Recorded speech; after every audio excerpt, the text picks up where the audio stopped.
Ngayon po sa video ito, wala nang paligoy-ligoy. Tayo po ay magpe-prepare ng vermicomposting facility sa tub. Paano nga ba maghanda sa tub? Ito po ay bibili ka ng tub.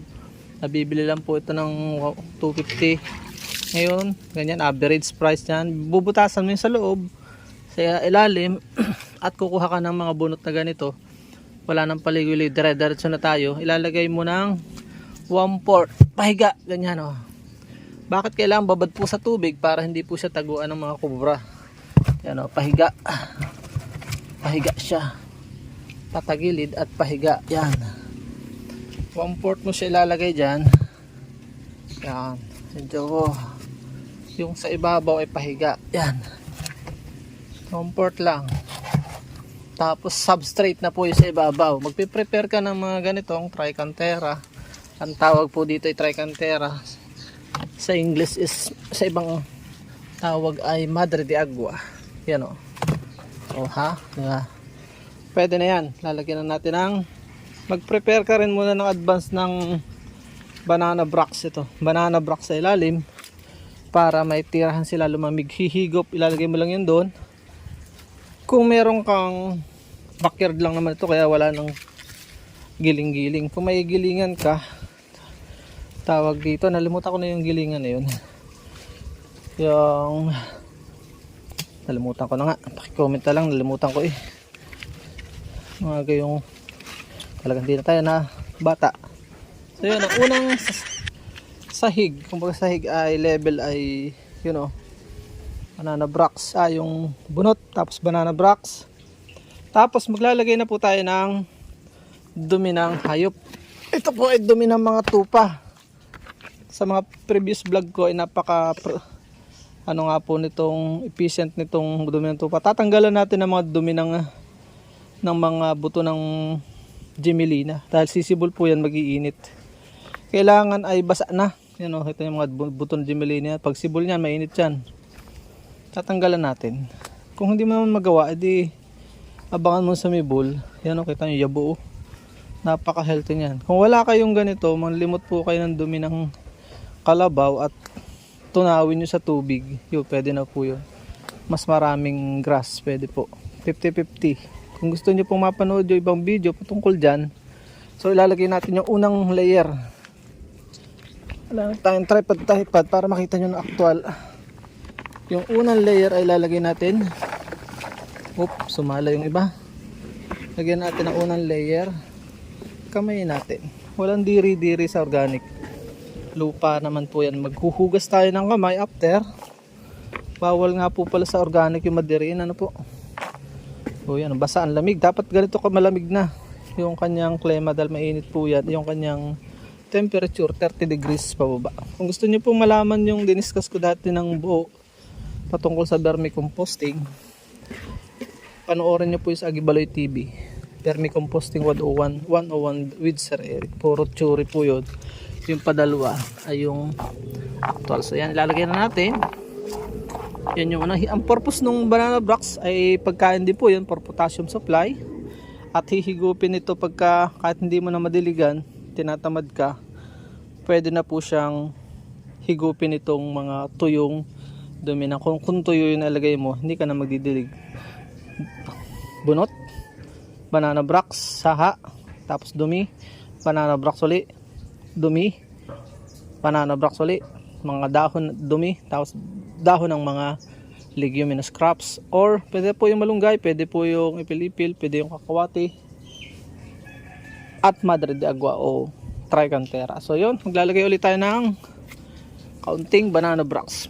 Pasensya na, matagal po tayo hindi nakapag vlog patungkol sa African Nightcrawler. African Nightcrawler nga po pala ginagamit dito. Ano po?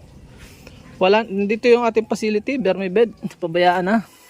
Kaya gusto ko siguraduhin nandito dahil marami po tayong bibigyang mga mangyan, mga katutubo. Dito sa aming lalawigan, sa aking trabaho. So yan, medyo pagtyaga-tyagaan nyo na ang aking video. Yun, yun. Pang ibabaw natin ulit dumi ng mga tupa. Napakataas po ng nitrogen content ng ano. Depende sa kinain. Ang maipoproduce po natin dito is depende sa kinain. So ayan, malapit nang mapuno.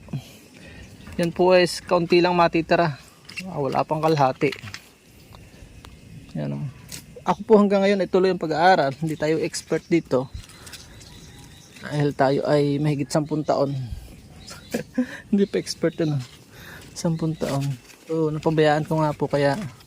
Pero yung aking pamimigay pagka may mga interesadong participant, mga beneficiary namin sa 4Ps, ay tuloy-tuloy po aking pamimigay sa mga mangyan.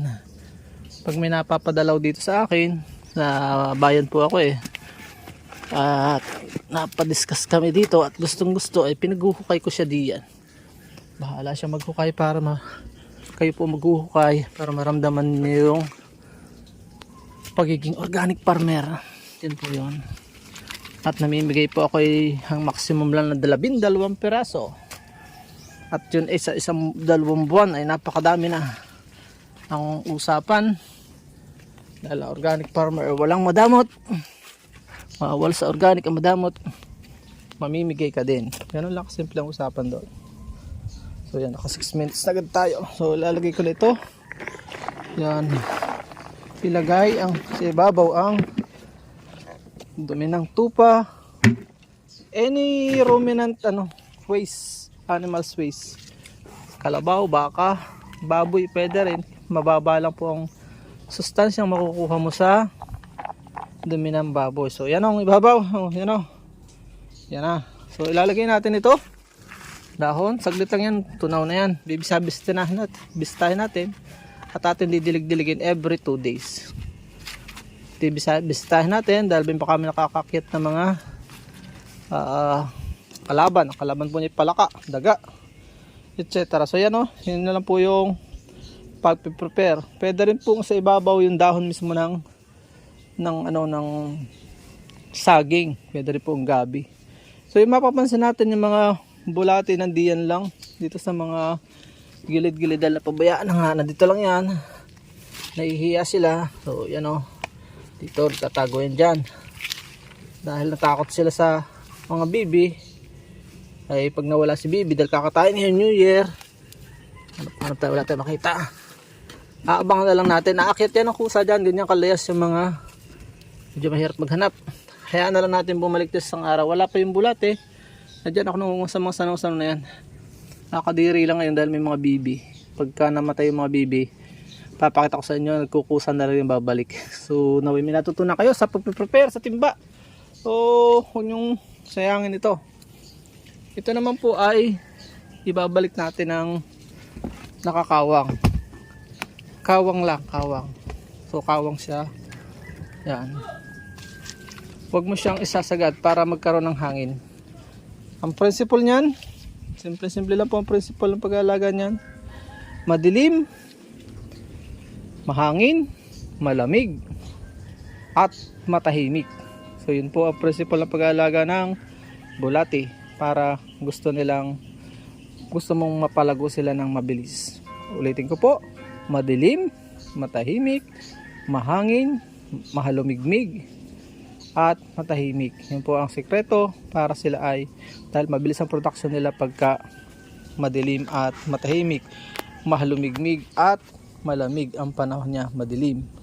Tahimik kayo na lang nadidisturbo. Yun lang po, maraming salamat na may natutunan kayo sa ating munting vlog. Bye bye and God bless. Hanggang sa muli, update ko po kayo kapag nandyan na sila sa ibaba, makikita nandyan na sila. Sa isang araw sa ending ng video, papakita ko sa inyo yun. Ganyan nakadami sila after mga 2 weeks, nandiyan na sila sa ibabaw. Bye bye po muna at see you sa susunod na araw.